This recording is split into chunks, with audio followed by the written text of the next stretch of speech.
This video really isn't about, uh, you know, why they're buying tools from Snap-on, you know, and why I buy tools from, eBay or whatever. I understand that they're giving uh, an opportunity for somebody with maybe poor credit or just doesn't have the money up front to buy a more expensive tool. This isn't about why people buy Snap-on tools at a very high price when they could be buying from eBay. Most of my high ticket, high dollar purchases from truck brand tools are used, slightly used. I'm not talking about the experience with the tool truck. I'm talking about you know, why people sell their tools, after paying for them. I now see I understand some of the stuff, like if you don't want a hammer anymore, if you found one that you like more, you know, you sell one off, you get another one. I'm talking about I'm talking about stuff like wrenches, stuff like ratchets, stuff that's supposed to last somebody their lifetime. When they pay $150 for a FX80 wrench, what's the point of putting it on eBay? I'm not even really talking about eBay, because eBay you can recoup some money when you're reselling something that you don't want anymore. Not that an FX80 would be something that I wouldn't want anymore, because if I had an FX80, which I don't have an FX80, I just think that's the best flex head ratchet on the market today, because I mean there's not really much more you can do other than adding the little detent ball that keeps it from, kind of flopping around while you're working. I mean, short of Snap-on's perfection of their product, there's not really much that you can do to stop a ratchet head from getting floppy on you. I don't have them because I got a cheaper one that has that little ball and it works. But as far as if I had invested in an FX80 for $150, would I find myself at a pawn shop, you know, trying to get $15, $20? And maybe I'm a little obtuse, because I'm remembering now something, back when I was a kid, about not having credit and not know having connections with money, where you can get somebody to front you $1,000 or $2,000 or $5,000 and pay them back at a fair price, but not only not being able to do that, but just not being able to have any money when I need it. So if I had back then found myself in a situation where I needed $20 and all I had was my little kid connections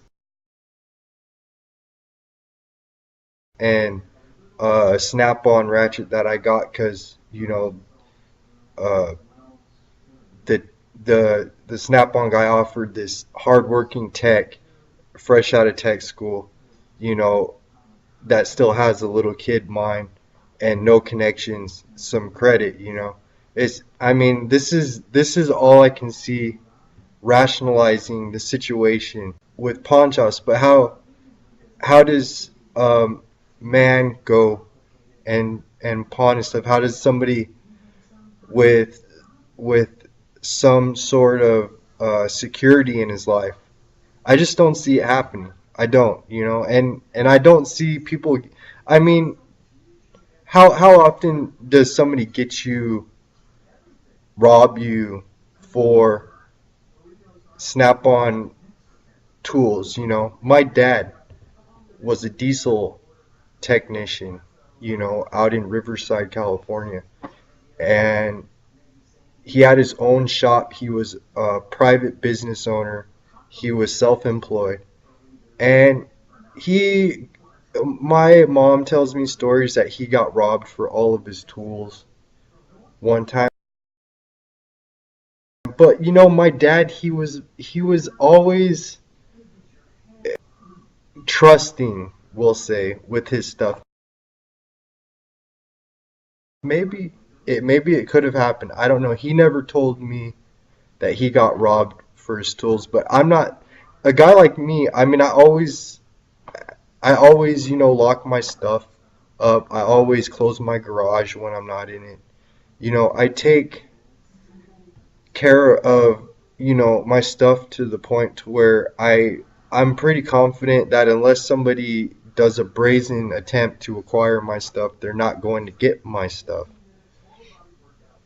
And I mean, I'm not putting it past pawn shops to buy stolen things, but kind of, uh, I am kind of, uh, I'm kind of saying that that's probably a 20, maybe a 20% of their business is stolen property. And then the other 80% is, in my mind, the tech that has little kid brain and no connections and has gotten too much maybe to deal with, and goes out to pawn his snap-on ratchet to get a carton of cigarettes, or you know I don't know. It just seems to me, you know uh, there's only so many possible scenarios where a man would find himself, you know doing somebody a solid. And I know people, want to use credit, snap-on credit. I understand that that finger hut, and I mean they offer you credit. You're paying a jacked up price to get the credit, so they offer somebody with poor credit the opportunity to have something that uh, that they normally wouldn't be able to get. But when guys that are doing well, you know, buy tools that are very expensive, you know, on credit, and then pawn them.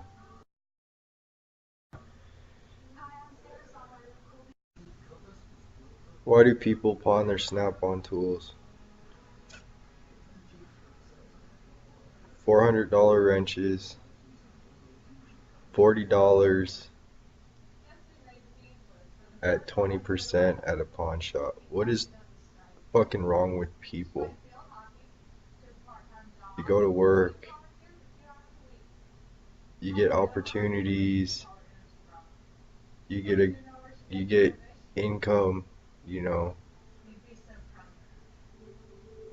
you get car payments paid off, you get your bills paid off, you buy your your tools that are supposed to stay with you a lifetime, and you go to a pawn shop and you sell your snap-on wrenches, $400 that you bought off the tool truck from a sort of a ivory salesman type fellow, but it seemed like he had a good product at the time, and then you go to a goddamn pawn shop and get $40 for your wrenches,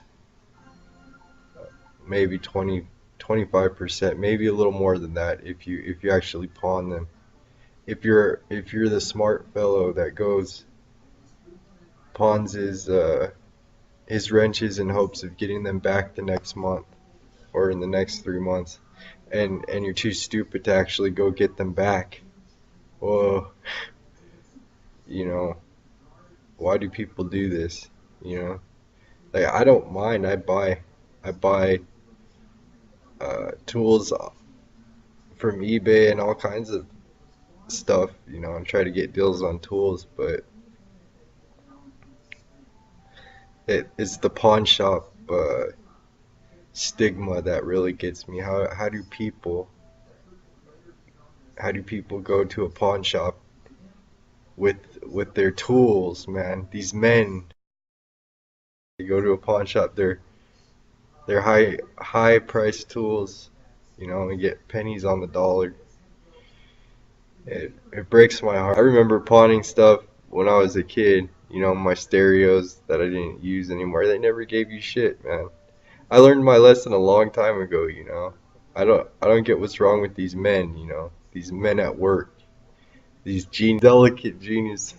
I just wanted to say that. I wanted to convey, you know, the message to the people, that, wake up, man. Hold on to your stuff, man. Whenever I sell something, I always regret it. I always regret it, on long down the line, and I'll just eventually just buy it back. So, keep your stuff, man, and don't get taken by the pawn shop.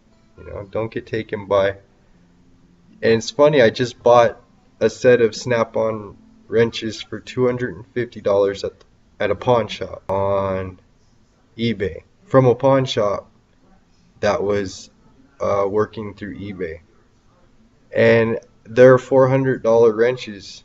You know, I I appreciate getting the wrenches for a good price, but you know I don't see how it's profitable. The business itself seems like it's built on poor foundation. You know, pawn shops. People. You would really have to be hard up for money if you knew better, and you went in there and pawned something, which is like what they would like you to think is going on. Oh, this guy really really needed the money. And this is an honest transaction, which honest or stolen. I don't know. Maybe it's a big world, people. You do the math. I don't know. Peace. Peace.